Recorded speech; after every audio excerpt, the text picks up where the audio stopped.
Speaking of doing great work, Les Leopold is one of the smartest guys I know. He's the executive director of the Labor Institute of New York. He's a journalist and author. And his latest book, this is an amazing title, but it's perfect. It's just perfect. How to Make $1 Million an Hour, Why Hedge Funds Get Away with Siphoning Off America's Wealth. Les Leopold, welcome back to the program.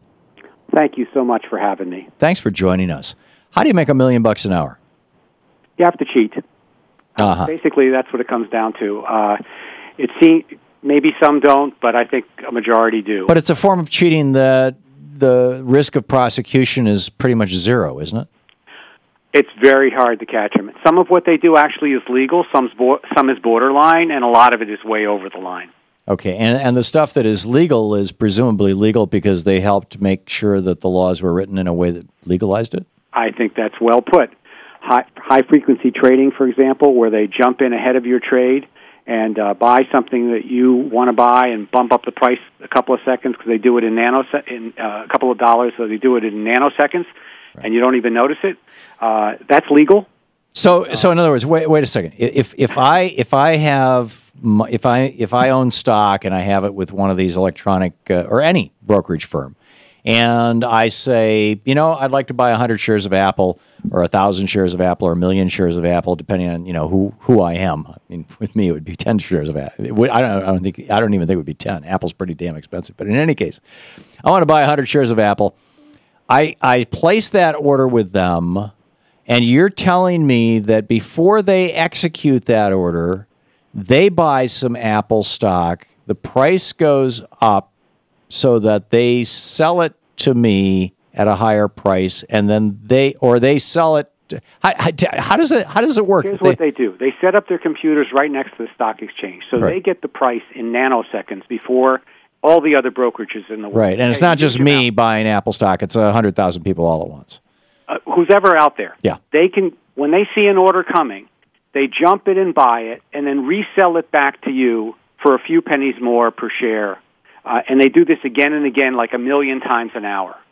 Half of the stock market, at least, some say up to 80%, are high-frequency traders. And they make from $5 to $20 billion a year doing this. Just skimming off our trades. Skimming it off. It's like a hidden tax.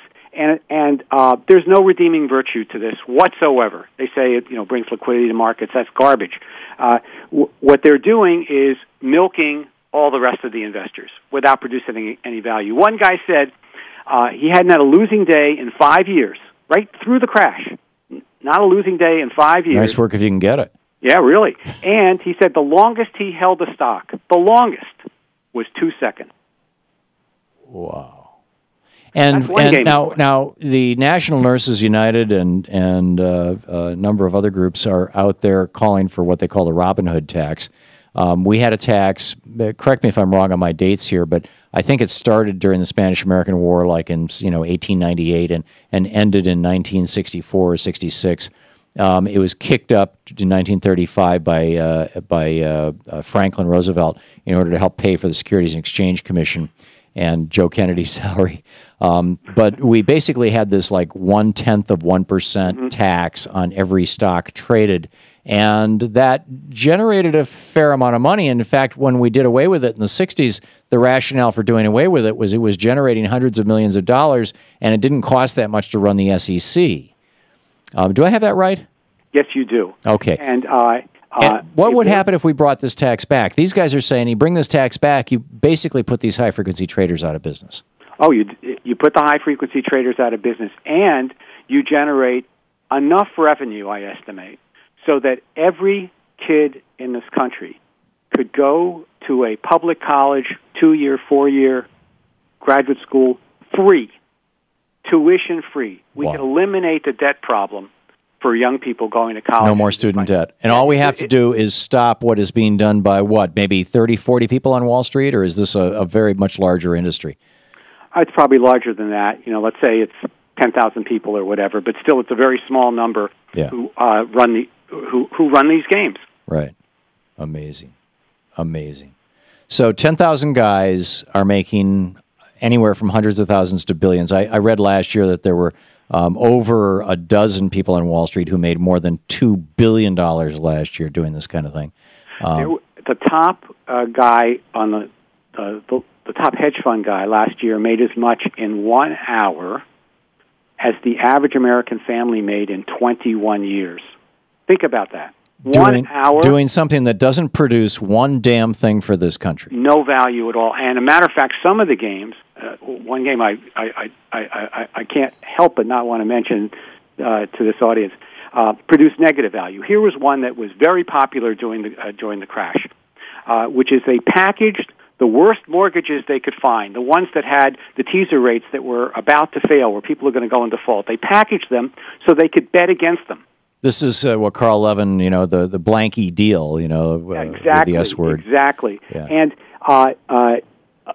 billions of dollars changed hands doing this. This is like you and I going out and selling a drug that would kill somebody so we can collect on their life insurance. I swear it's exactly the same thing. Well, Walmart buys life insurance on their elderly employees and then collects. Well, yeah, that's also something that should be illegal. Work them to death and kill. I shouldn't say that. I don't know all the details of that. I may have something. $1 billion. There was one deal with Goldman Sachs, but all the banks did it. J.P. Morgan, Citigroup. Goldman Sachs got caught because this is a rigged bet, and they didn't tell the investors. The investors lost $1 billion. The hedge fund guy made $1 billion, and Goldman Sachs got fined $550 million.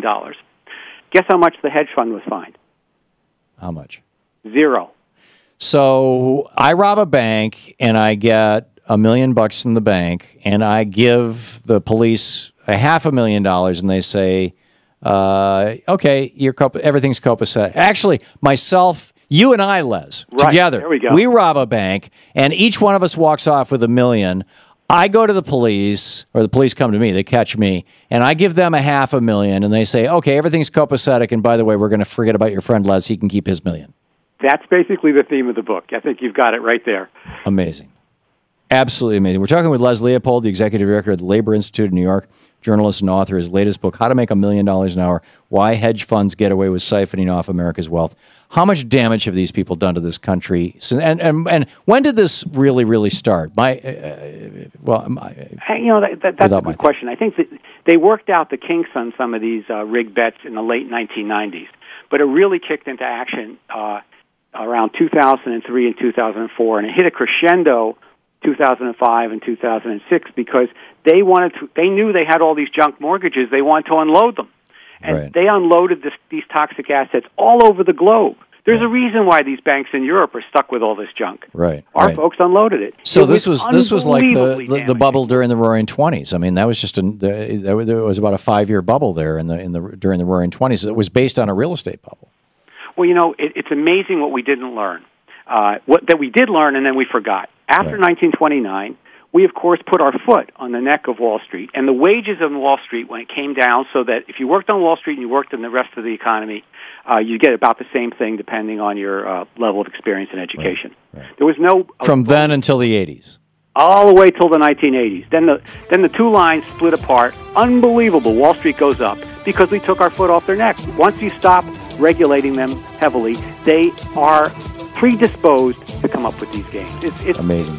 Toynbee was right. When the last guy who remembers the horrors of the last great war dies, the next great war becomes inevitable. Same thing with great scams.